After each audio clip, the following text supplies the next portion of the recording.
(2024년 6월 3일) 이정훈입니다. 윤석열 대통령이 포항 앞바다에 29년간 사용할 수 있는 천연가스가 매장돼 있을 것 같다라는 발표를 했습니다. 이것이 품고 있는 정치학을 풀어보겠습니다. 지금 민주당이 전 국민한테 민생지원금 25만 원 주자라는 공세를 하고 있습니다. 이 공세에 대해서 윤석열 대통령은 포항 천연가스로 맞받아쳤다, 반격을 했다. 저는 이렇게 풉니다. 윤 대통령이 직접 발표한 내용을 보게 되면 영일만 앞바다에 막대한 양의 석유와 가스가 매장돼 있을 가능성이 높다는 물리탐사 결과가 나왔다. 이 사실을 국민들에게 보고 드리고자 한다. 140억 배럴에 달하는 석유와 가스가 매장돼 있을 가능성이 매우 높다는 결과가 나왔다. 유수 연구기관과 전문가들의 검증도 거쳤다. 이런 발표입니다. 심해 전문 기업인 미국 액트지오사의 물리탐사 심층 분석을 맡겼는데 이런 결과가 나왔다는 겁니다. 여러분들 포항에 돌고래정에 가스가 있다, 사기다, 그런 옛날 보도가 있었건 기억하실 겁니다. 그런데 그쪽 지역에서 석유는 최대 4년 쓸 수 있는 양, 천연가스는 최대 29년 쓸 수 있는 양이 있는 것으로 보인다라는 판단이 나왔다는 거죠. 이게 사실이면 상당히 좋겠습니다. 오늘 주식시장에서는 요동을 쳤습니다. 석유 관련 회사들 주식이 오르고 시추선을 만드는 회사들의 주가도 오르고 좀 요동을 쳤습니다. 이러한 석유가스 매장 윤석열 대통령 발표에 대해서 민주당은 바로 반격을 했죠. 이해식 대변인은 그 꿈이 실현된다면 민생경제에 크게 이바지할 것이다. 그러나 이거는 아직 발견한 게 아니고 시추궁도 뚫은 게 아니고 그런 가능성을 밝힌 거니까 이거는 지금 코너에 몰려있는 특검 정국에 몰려있는 윤석열 정부가 국면을 전환하기 위해서도 던진 것이다 라고 그랬습니다. 최대 140억 배럴에 달하는 석유가스전이라고 하는 거는 금세기 21세기죠. 최대 규모라는 가이아나 광고보다 큰 규모다. 이렇게 큰 거가 있으면 좋겠는데 과연 금세기 최대의 석유가스전을 대한민국이 발견했겠느냐? 파봐야 하는 거 아니냐? 그리고 아직 시추도 안 했고 탐사를 하고 난 다음부터 생산까지도 7년이나 10년이 걸리니까 지금 당장 좋아하기는 무리지 않느냐? 이런 식으로 이제 비판을 했습니다. 이렇게 여야가 설전이 있었는데 이거를 좀 풀어보겠습니다. 지금 대한민국은 국가빚이 1,000조 원이 넘습니다. 1,000조 원 국가입니다. 그런데 문재인 정권이 출범할 때는 600조 원이었거든요. 문재인 정권 5년 지나면서 400조 원이 늘어서 1,000조 원이 됐습니다. 왜 이렇게 늘었느냐? 문재인 정권은 코로나 때문에 민생지원금 몇 차례 풀었죠. 경제 살리려고 했기 때문에 그렇다. 그렇게 우기고 있습니다만 사실은 이건 문재인 정권이 인민민주주의 경제를 한 거죠. 그냥 부자들 세금 걷어갖고 퍼주기로 하고 그냥 그걸 재생산으로 안 들어가니까 이렇게 된 겁니다. 1,000조 원을 지금 이 1,000조 원을 이 돈은 대한민국 정부가 한국은행에 빌린 거예요. 그러면 1,000조 원을 갚아야 됩니다. 갚기 전에 이자를 내야 되죠. 지금 은행에 지금 이자율이 높습니다. 한국은행 기준금리가 꽤 높기 때문에 그 이자에 따라 돈을 내고 있어요. 그러면은 지금 돈을 많이 정부가 세금으로 걷어도 상당한 이 세금을 우리 국민들한테 돌려서 경제를 살리는 것보다는 이자 갚는데 더 많이 가게 되는 거죠. 상당히 이런 것들이 스트레스입니다. 그래서 우리가 지금 이 방법은 뭐냐? 수출을 많이 해서 무역 흑자가 많아지면 이 빚을 갚는 게 빨라지죠. 그러면 정부는 한국은행에 지출하는 이자와 원리금 부담이 적어지니까 더 경제가 더 좋아지게 되는 거죠.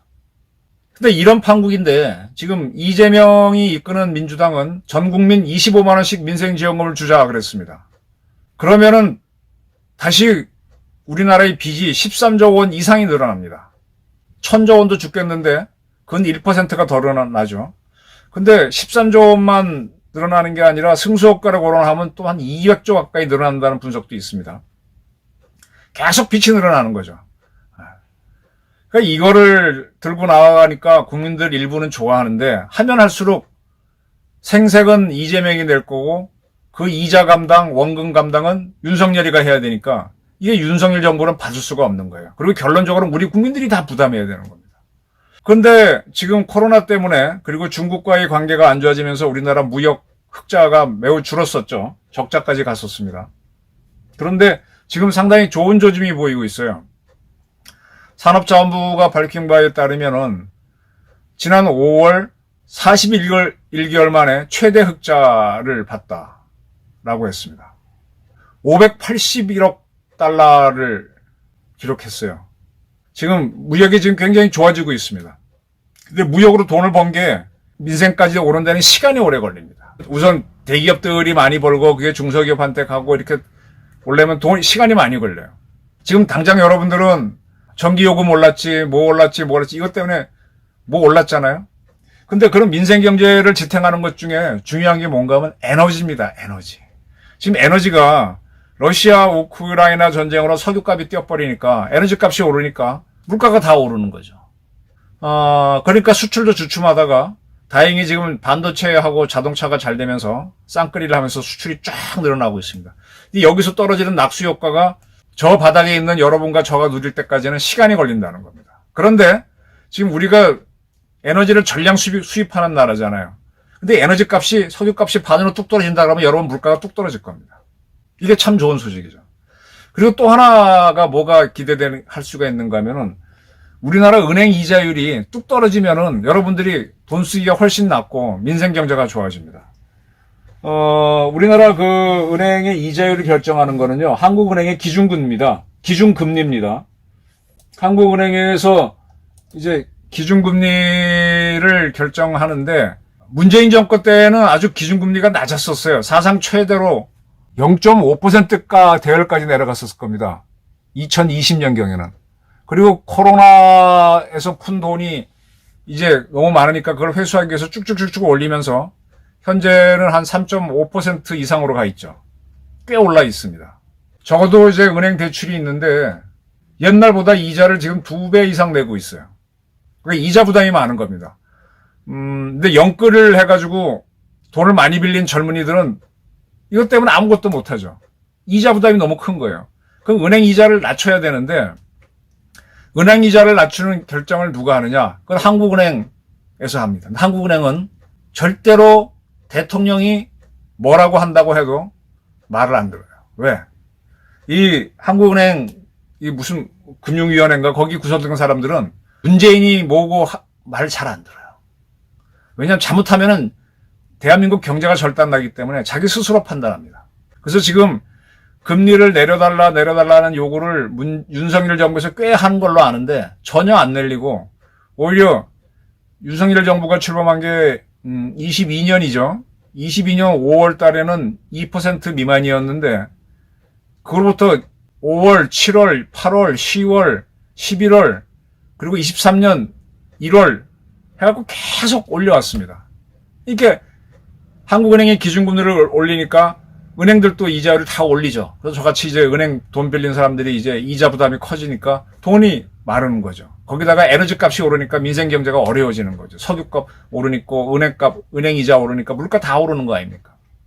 그래서 그때 한동안 또 수출도 안 좋았으니까 경제가 매우 어려워서 그 결과 윤석열 정부는 지난 4월 총선에서 참패를 한 겁니다. 그런데 이 재미를 들린 이재명은 전 국민 25만 원 주자, 좀 숨통 트이기자 해서 그것까지 던져가지고 지금도 압박을 가하고 있습니다.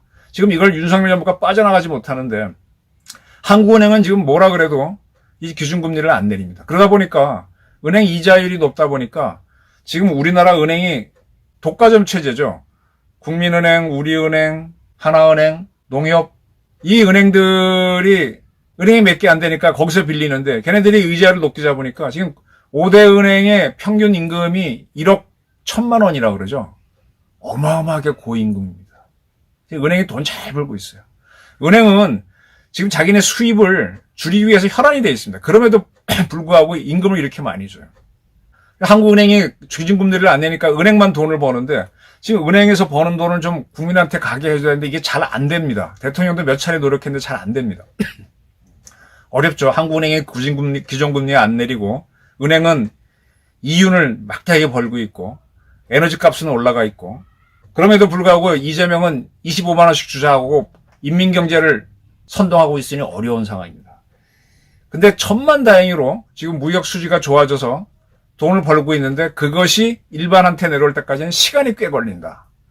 그러면 가장 좋은 건 뭔가 하면 중동에서 갖고 오는 석유값이 갑자기 툭 내려가면 좋은데 이란 이스라엘 갈등까지 커져가지고 러시아 우크라이나 전쟁에 이어서 그럴 가능성은 적단 말입니다. 그래서 이러할 때 포항 앞바다에서 상당한 양의 가스가 석유가 나온다 그러면은 야 이거는 희망이 열리죠. 이란 앞바다 호르무즈 해변에서 우리나라 영일만에서 나오는 석유하고 가스가 비싸다고 하더라도 운반비 중동에서 오는 운반비보다 싸다고 하면은 그럼 우리는 무조건 개발해야 되죠.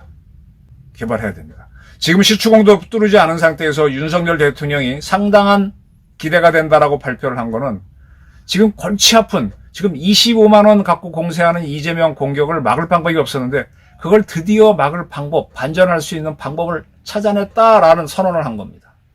아직은 허풍이에요. 근데 이게 맞는다고 하면은 25만 원 필요 없어.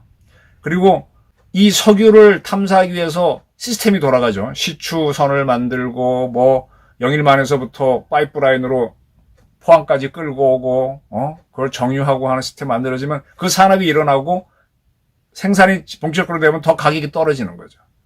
이게 우리로서는 에너지 가격을 낮추는 아주 좋은 방법이 되니까 괜찮은 구도가 되는 겁니다. 그래서 제가 제목을 이재명의 25만 원 지원을 윤석열은 포항 석유로 받아친 것이다 라고 푼 겁니다. 대전제는 무엇이냐? 이게 시추공을 뚫어봤는데 경제성이 있어야만 되고 없다면은 과거 박정희 때 포항 석유 나왔다라고 했다가 경제성 없다라고 해서 사기로 끝난 것에 재판이 된다는 겁니다. 이렇게 되면은 윤석열 정부는 무너집니다.